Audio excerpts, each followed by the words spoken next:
weltare ɓiɓɓe fulɓe anndo diine maɗa fedde heblo sukaɓe afrique weltare tv takkusana yoni to woluma takkus to wullurama to sabbara to zereka to sillowla to magama to waali to fimbu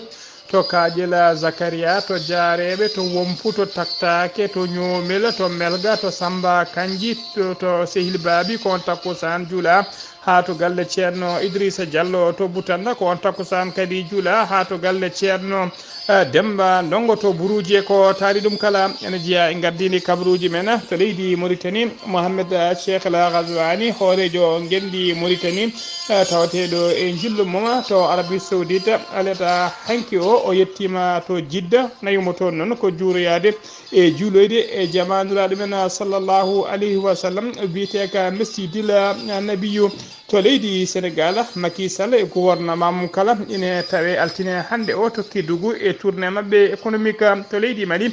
fama woni forces armées malienne ɓe kolliri altine hande o ɓe bombardi blende oto goto mo hinde blende tawa ko binoɗo Dakka pettoje e bomboje tawa ko blende mo MINUSMA moni mo laafaji mbulaji tawateɗo eɗo saaha joni e juuɗe sembitiɓe kedde Afrique ma en ketto robino musidɗo men Alassane Oumar Mbodj kabaruji men jollam jaɓeri ma en jaa to leydi Syrie to dowlaci tendude Amérique to leydi Palestine bisimilla mone kirki hotodirte joni joni piren pacciren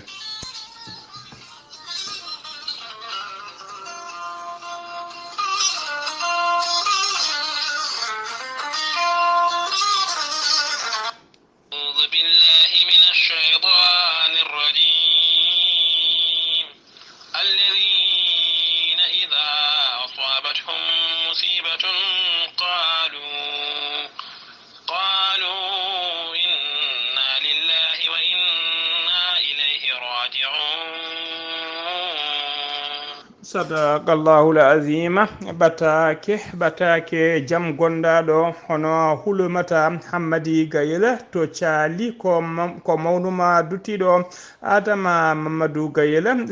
to a jara ko mawnuma duttiɗo Ibrahima Mamadou Gayel to a jara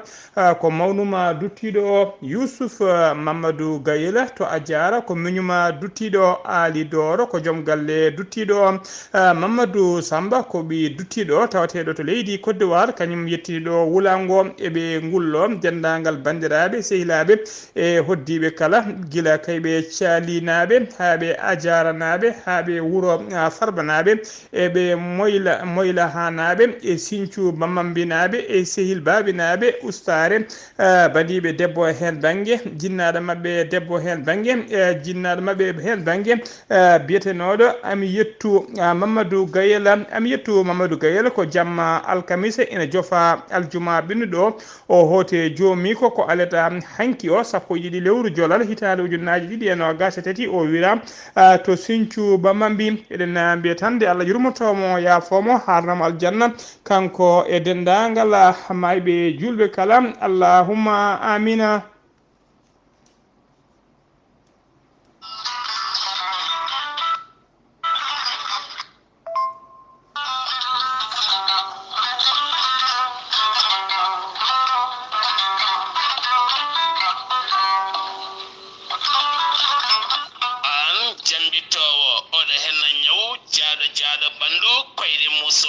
Koppi musoji mo ƴiƴam dogata e ɗaɗi mum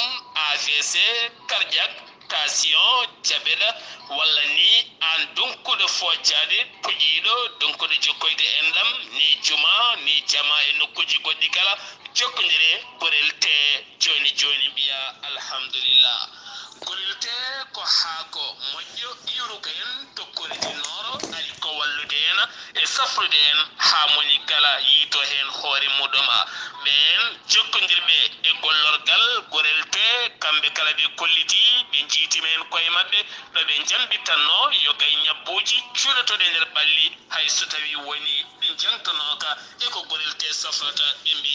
alhamdulillah. Gorel te ala rewam ala effet a yittaɗen ko jamireɗa mbaɗa e ndiyam gulɗam aɗa yara aɗa yiito hen cellal ɓandu maɗa sa yiɗi hedde hen hoolare lamde no feewi jahata koto site mabɓe internet mbaɗa www.gorelte.com janggana hoore maɗa joni joni kala ko gorelte safrata kala sa yiɗi jokkodirde e tongoje gorelte so tawi gonɗa koto Pikine jokkodirta koye biyeteɗo Samba Touré mbatta ko 77 814 95 15 walla so tawi koto marché aslem gonɗa jokkodirta koye Oumar Gueye 77 640 37 88 so tawi noon gonɗa koto Guidiron walla Agnam jokkodirta koye Mam Diayel Sy mbatta ko 77 979 76 38 so tawi gonɗa koto Kanel e ko taali ɗum kala jokkodirta koye Aissata Abdoulaye Dioba mbatta ko 77 169 31 65 so tawi gonɗa koto Ranérou Ferlo e ko taali ɗum kala jokkodirta koye Ceerno Abou Diallo mbatta ko 77 544 00 34 so tawi noon gonɗa koto leydi France jokkodirta koye Haruna Ngayda 06 50 99 64 43 musidɓe tedduɓe gorelte ari e men addani men tan ko jamma.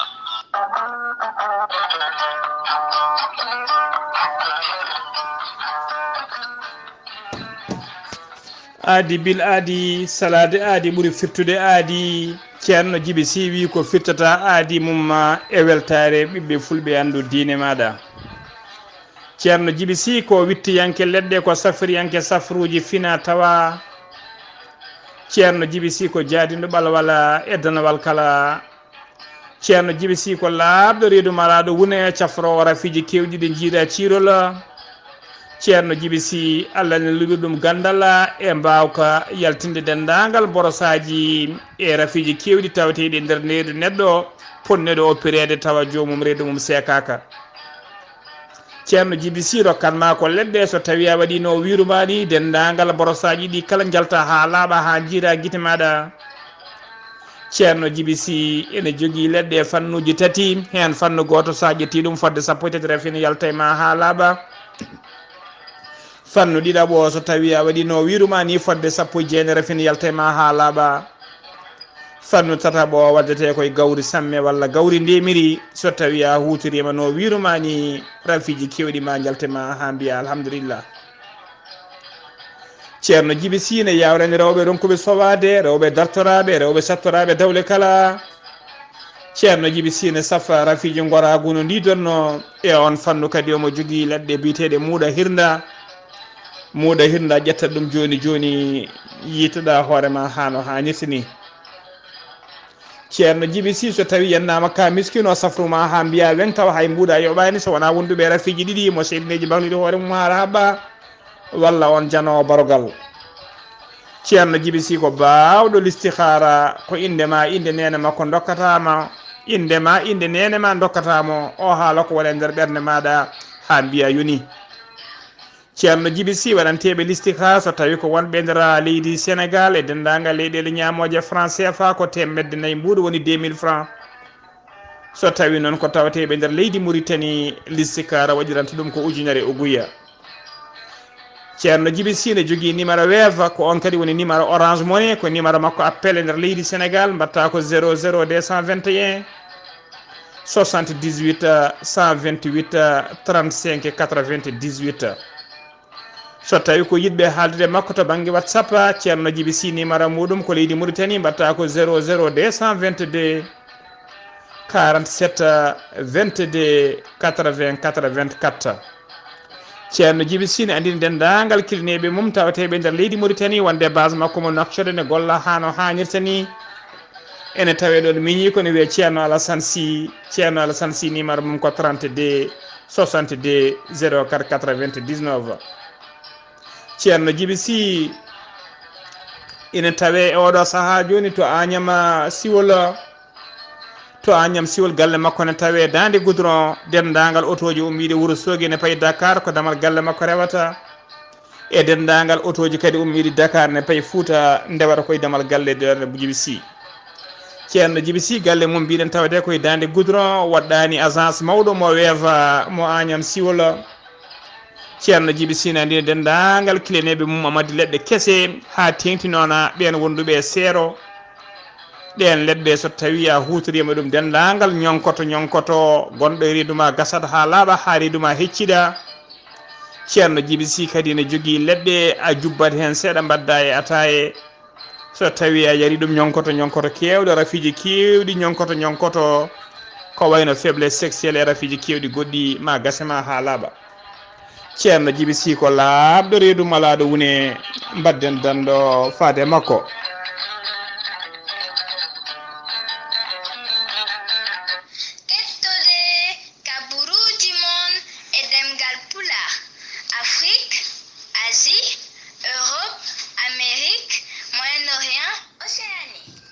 Jam ñalle mon musidɓe tedduɓe eɗen gone altine 13 lewru jolal hitande ujunnaje ɗiɗi e nogas e tati nogas e jeetati lewru dewo mawlude hitande ujunere e temedde nayyi capanɗe nayyi e joyyi caggal fergoynelaɗo men sallllahu alayhi wa sallam. Habaruji mon e ɗemgal pulara e sowta he ko musidɗo mon sehil mon Ghali Abouba to karallagal ha mbawon yiide en to banggue nete ɓosoje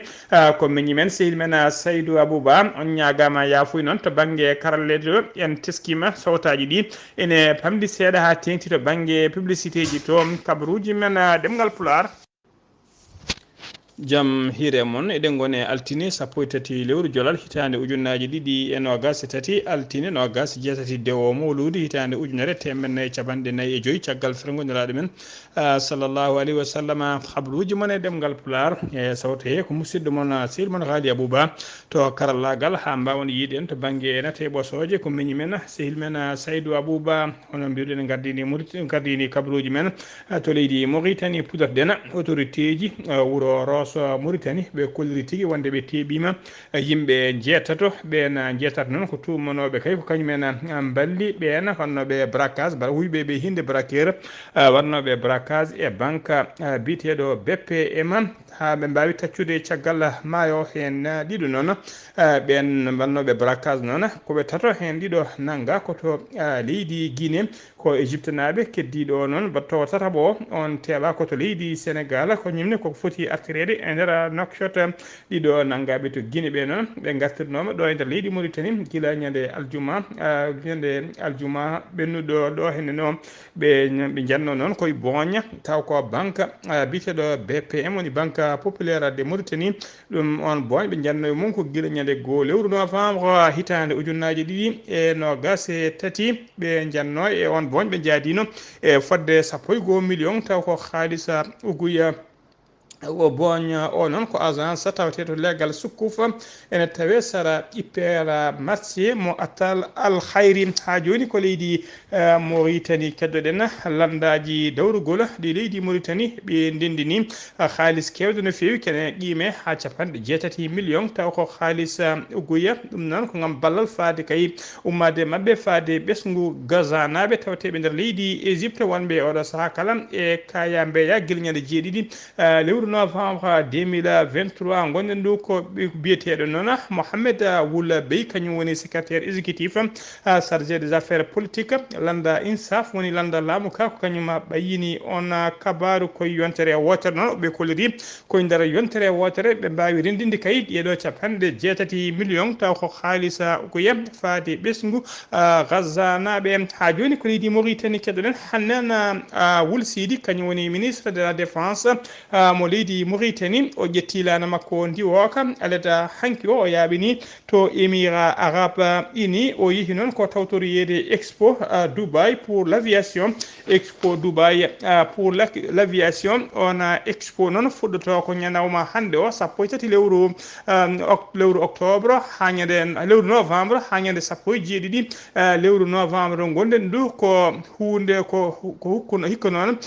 woni ko hikka woni manditare wattore duuɓi 50 partenariat hakkunde leydi Mauritanie hakkunde mum e Émirats Arabes Unis fodde ujunere temedde nayi exposant e kene ɓuura temedere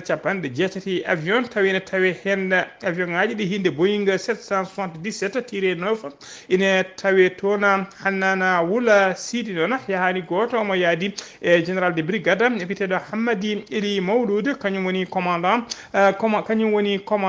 de la Garima wondude colonel Mohamed Abdallahi kañum woni directeur de la documentation et de la sécurité militaire ha joni ko leydi Mauritanie keddoɗen alata hanke sappoji jolala hitande ujunnaji ɗiɗi e nogas tati Mohamed Cheikh Al Ghazouani horejo gendi Mauritanie taweteɗo e jillu mum to Arabie Saoudite o juuli to juma witeka el masjidin nabiyyu woni juma nulaɗo men sallallahu alayhi wa sallam kanko e délégation makko noon ɓe dokki toon waktu Allah o ɓe juuli toon kadi ɓe duwima ɓe duwanima kadi nulaɗo men sallallahu ɓe juuli nulaɗo men sallallahu alayhi wa sallam ko subaka aleta hanki noon o yetti to Jidda tawi o umri koto Riyad lamorgo leydi Arabie Saoudite o tawyano noon ko tawtor yede toon batuji ɗiɗi woni deux sommets hen batu goto noon komo mbiyata conférence Saoud Afrique ngun batu joɗino ko ñande aljuma ɓennuɗo so tawi ko batu ɗiɗaɓo conférence arabo islamique keñanaɗo woni d'urgence ngun batu noon joɗi ko ñande asetta ɓennuɗo ha joni ko leydi Mauritanie keddoɗen bureau exécutif landa INSA foni landa laamu ka waɗi erago faade dendagal yimɓe jeeyaɓe landa ka kala nde dardoto dole mumen nde daroto kayno dole mumen ponno kañumen kala ndenta ɓe ñaago walla ni ɓe porsa hoorejo leydi ndi hono Mohamed Cheikh Al Ghazouani nde wawata kay ƴamtude qirrade kay wonde ne ƴamta ko wiyete deuxiéme mandat e sumgoji tijjaɗi ɓe ñaago ɗum walla ɓe porsa hoorejo leydi ndi Mohamed Cheikh Al Ghazouani ɓe kolliri noon deuxiéme mandat Mohamed Cheikh Al Ghazouani ɗum noon ko ɓamtare mawde no feewi e fayida wonande leydi Mauritanie ha joni ko leydi Mauritanie keddoɗen banggue e bildi taw ko salle d'attente aéroport Simo Nouakchott ɗakkitima yani e leydi Allah yettama noon hay neɗɗo goto ala ganiɗo hen hay goto kadi wasani hen fittade mum kono tan teskama ko matériel kewɗo boni hen ɗum noon on ɗon kabaru noon sarima no fewi e nder réseaux sociaux ji kala hewɓe kollori noon wonde oɗo marché o heɓira tigui ko heɓiraka no fewi kadi golle ɗe mbaɗaka barke saabu ko marché de gré à gré ete ɓoyani tan ko nde ɗon aéroport ko nde waɗano inauguré saabu kay nde waɗano inauguré nde ɗon aéroport nde waɗano inauguré kay ɓe kolli tigui nde waɗano inauguré nde ɗon aéroport nde waɗano inauguré kay ko ñande nogas e tati lewru juin hitande ujunnaji ɗiɗi e sappo ujunaji ɗiɗi e sappo jeegom ko nden tigui nde waɗano inauguré on paami tigui ko aéroport kese pulla feewi ɗum noon e oɗo saaha joni ko haala mawko no feewi haalate e nder réseaux sociaux ji ha joni kabaruji men e demgal Pulaar to leydi Mauritanie ha joni kabaruji men e demgal Pulaar to sen ummima to leydi Mauritanie ko to leydi Sénégal paɗen to leydi Sénégal jen ha to Bambey noon ko tan musɗo waɗi toon e nder commune biteɗo commune mo Ngoy tawteɗo e nder falde Bambey ko suka élève baɗo CM1 kañum tigui ngabbuno e dow lekki ɓokki ene itta ɓoohe toon tigui o teɓɓiti o saami e leydi o wasi hen fittandu makko ɗum waɗi koye wuuro wiyetego Jimiti ene tawe nder département mo Bambey tana o waɗi ko ñande asetta ɓennuɗo o omo wiyeteno BF o yaranno koye duuɓi 11 caggal noon nde gendarmerie waɗi constat mum goskiki nawama to morko hôpital régional mo Diourbel ha joni ko leydi Sénégal keddoɗen aleda hanki 12 lewru jolal hitande ujunnaji ɗiɗi e nogas tati to arène nationale mo Dakar ko combat mawɗo no fewi hakkude ɗiɗo biriji ɗiɗi biteɗo Tapha Tine hakkude mum e MSN hakkude makko e MSN noon nden noon ɓe natodiri MSN heeɓi tigui fiide Tapha Tine goɓɓal musgal no fewi e yeeso ha tigui yitere nde gañi nden Tapha Tine noon arti to arɗo woni tigui cafrowo o ɗon tigui ɓe natodiri ɗon kadi goɓɓe dogui hakkude mabɓe ɗon kadi goɓɓe duki hakkunde mabɓe ko juuti caggal ɗum noon ko ɗon tigui tafatina MSN ko ɗon tigui MSN yinno fomnademo ndena MSN yiiɗi fomnademo noon ko ɗon tigui kanko tafatina o wawi dunje oɗon biteɗo MSN o duusi o fuusi MSN ha tigui wawi yande e leydi ko ɗon noon ɓen tawa kadi ko wiyeteɓe arbitre uji dokki oɗon biteɗo tafatina ɓe dokkimo oɗon victoire tafatin noon siftinde on o waddama nogas e goo combat hen sappo e jeegom combat o heeɓi victoire combat ji 5 ko défaite e oɗo saaha joni noon tafatin woni tigui koye membade walla dikkade oɗon biteɗo roi des arènes woni biteɗo modulo ha joni kabaruji men ɗemgal pulaar so leydi Sénégal ha joni Magnana Allo kañum woni président directeur général site Allo Sénégal e gollidiɓe mum jeeyo tawteɓe e kaso e mbadi garde à vue caggal kay nde ministre Mame Mbaye Niang portanoɓe plainte koɓe kay takkuɗo ɗum ko fati affaire de mœurs e nder kaso hono e mbadi garde à vue kanko Magnana Allo e yadiɓe makko kala ɓe ñaguima yafuya fade Mame Mbaye Niang ministre du tourisme ɓe ñaguima kay nde yafto ɓe kolliri wonde ko jumre mawde ɓe mbaɗi kay koɓe tubnimo ko ɓe ñaguima kay ɓe tubini Allah ɓe tubinimo ɓe ñaguima hen yafuya so tawi Mame Mbaye Niang so tawi kay ñama yafakiɓe ene wawi tan altine hande o ɓe mbaɗe defere yeeso parquet ko gila aset noon ɓe mbiyano teɓa ha joni ko leydi Sénégal keddoɗen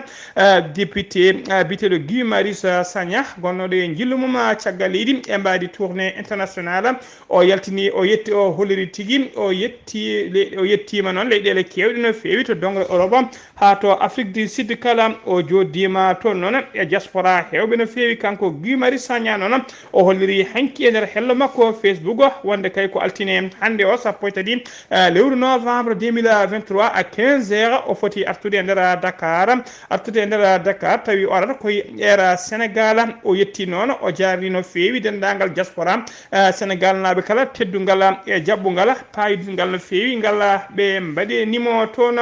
ha joni ko leydi Sénégal kettoɗen Macky Sall horejo gendi Sénégal e gouvernement mum ɓe puɗɗima altine hande o sappo e tati lewru jolal hitande ujunnaje ɗiɗi e nogas e tati tourné mabɓe taw ko tourné économique ɓe puɗɗi noon ko région mo Kédougou e nder agenda makko noon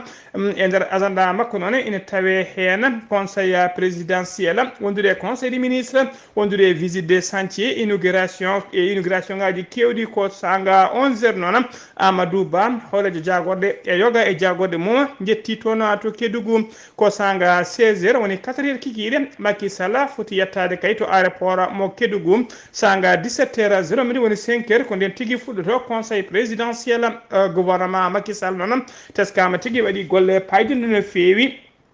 golle payɗita ko ƴellitoje région o ko wayno kay magol toon hôpital régional mo Amata Dansoko e fere mum noon ko fera hen kalise kewɗe no fewi kene ƴiime walla kene ɓuura milliard uji nogas tawa ko franc CFA e pewnugol lawol Kédougou Salimata ngol noon juuteden mum ko 85 kilométre wondude kadi station de traitement et alimentation ndiyam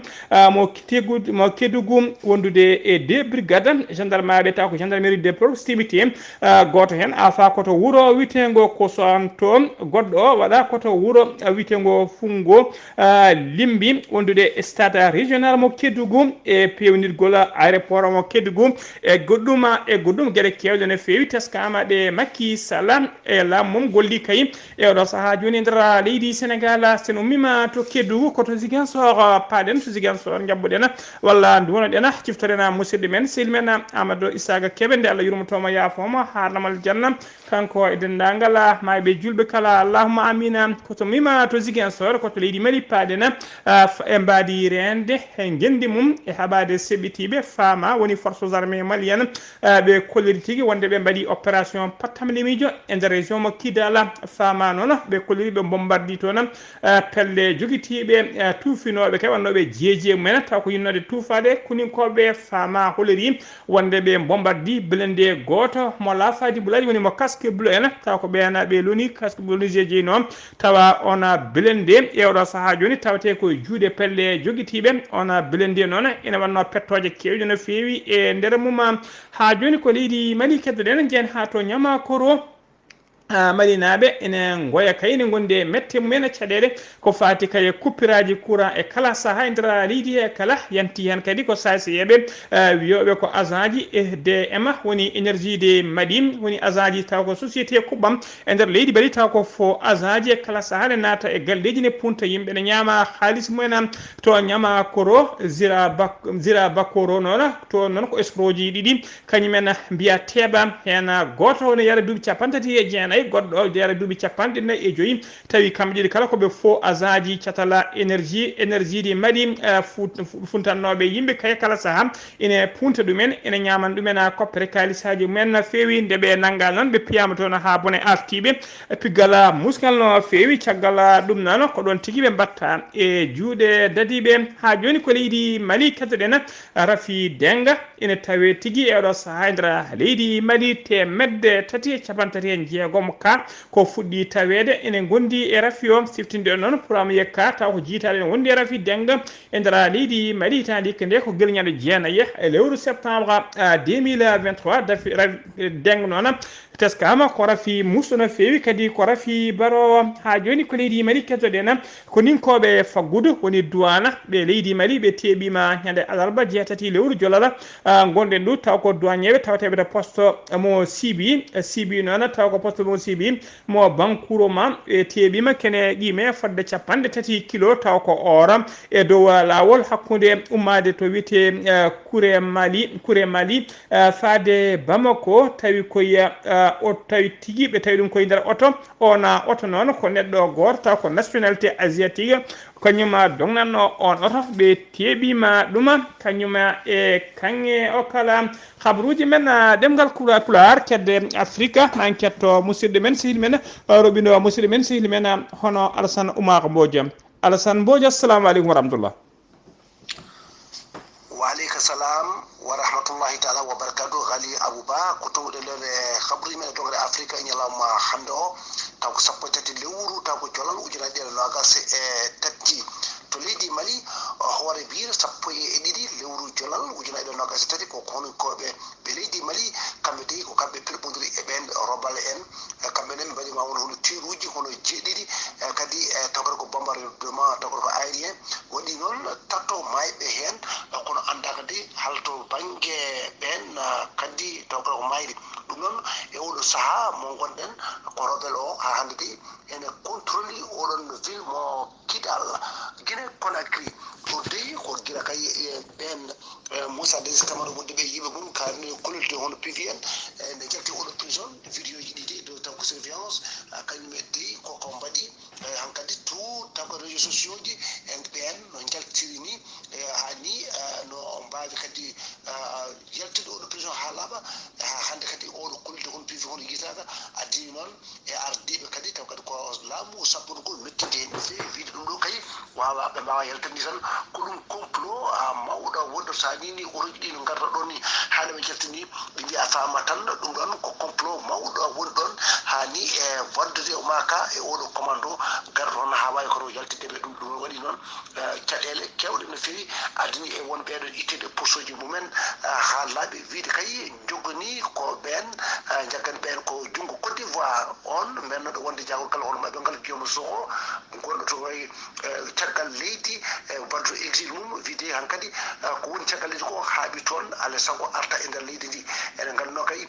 kankone ko guila ujunaji ɗiɗi e sappo e jeenayyi o yalti toon nda leydi ndi caggal kay ndew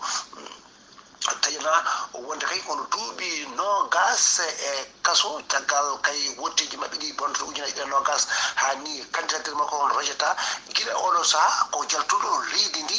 joni oɗo saaha joni o wi wonde ko hankkadi ko amo waɗa fin e exil makko o wawa kay on artude e leydi makko era toon to Madagascar guila kay opposition o hono namdi kay wonde ko élection ngaji ɗi yo kadi kono dirtine ene wadde kadi caɗele ha hande ene jokki wadde toon caɗele kadi ala ko heddi e wote mabɓe so wona ɗen balɗe tati ɗum noon ay waɗi kiji mawɗo gontono hakkude opposition e wonande kay hono laamu ngu RDC Congo gila kay walde hakkude woniyankoɓe laamu ngu e jeeyaɓe fedde M23 ɓamti toon dogoɓe kewɓe fadde to koma ene ɓeydi no feewi maɓe ɓe ngala noon ndiyam hani électricité ñamele kay kono kalaka e ko nandi hen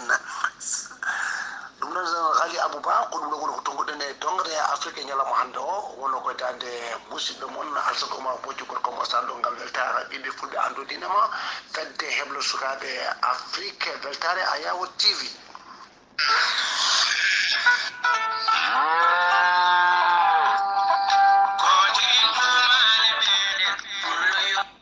Alassane Oumar Mbodj golle ma jooɗi peewi takkusana juulama ha to galle ceerno Yaya Ba to Richard Toll ko on takkusana juula ha to galle ceerno Mamoudou Waddu to cité Asigna yembela Dakar kabaruji men ɗemgal Pulaar ko kabaruji men joolam jaɓiri koto leydi Syrie puɗɗeɗen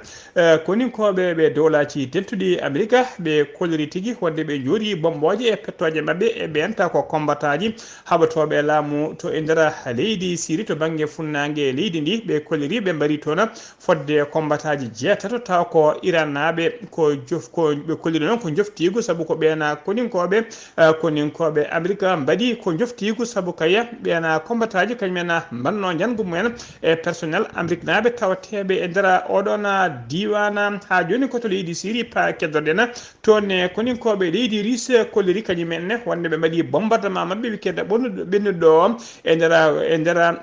ɓe toɓɓi noon ko groupe jihadiste en e nder région mo Idlib ɗum noon tawe to banggue rewo ɓaaƴo hirnague leydi Syrie ɗum wonno ko ñande 11 lewru jolal gonɗen ɗo e nder bombardement he noon ɓe kolliri ɓe mbari fodde capanɗe tato seɓɓitiɓe koto dowlaci tentuɗi Amérique paaɗe nan Time Scott ko sénateur républicain ko gembinoɗo ko gembaniɗo subgoji paaɗi yiddode kay wonde hoorejo dowlaci tentuɗi Amérique o jeeno o holliri noon wonde o yatiri ɓaawo o gembiti gembe makko ha laaɓi o hayti kay e jeeyede e ɓeena gembaniɓe ɗiɗon sumgoji ko alada hanki o noon holliri ɗum ko kanko noon wonno dernier rival taw ko ɓurɗo tidde no feewi Donald Trump faade kay e ɓeena taw ko mbiriji gam yidde wonde horejo leydi e landa républicain ko kanko kadi woni sénateur mo Carolina du Sud ko kanko yinno wonde horejo dowlaji tenduɗi Amérique gadano taw ko ɓalejo taw noon koye dow landa républicain en ko leydi Palestine paaɗena koninkoɓe leydi Israël ina jokki jorde bomboje mumen e pettoje mumen e kala saaha e hôpital uji tawateɗi e nder Gaza ɓe bombarde hôpital uji kewɗi noon bonnama hen kamɓe militaire uji ɓe Israël noon ɓe kolliri tigui ɓe addaniɓe bombardude ɗiɗon hôpital uji ko ɓeena taw ko wiyeteɓe Hamas e kala saaha keewi mogguinade walla cuuɗade koye nder ɗiɗon hôpital uji taskama noon e oɗo saaha joni e nder hôpital uji kewɗi kay ɓe bombardi ɗum hewɓe ɓe cellama ɓe hen barminama ɓe hen kadi mbarama courant ji kuppama ndiyam ala e oɗo saaha joni bebbeji kewɗi wonnoɓe toon mbasi hen pittali mumen bebbeji kewɗi kadi oɗo saaha joni taw ko wonnoɓe couveuse ma pofira tigui to courant e oxygéne oɗo saaha joni courant ala mais ɓe mbasi pittali mumen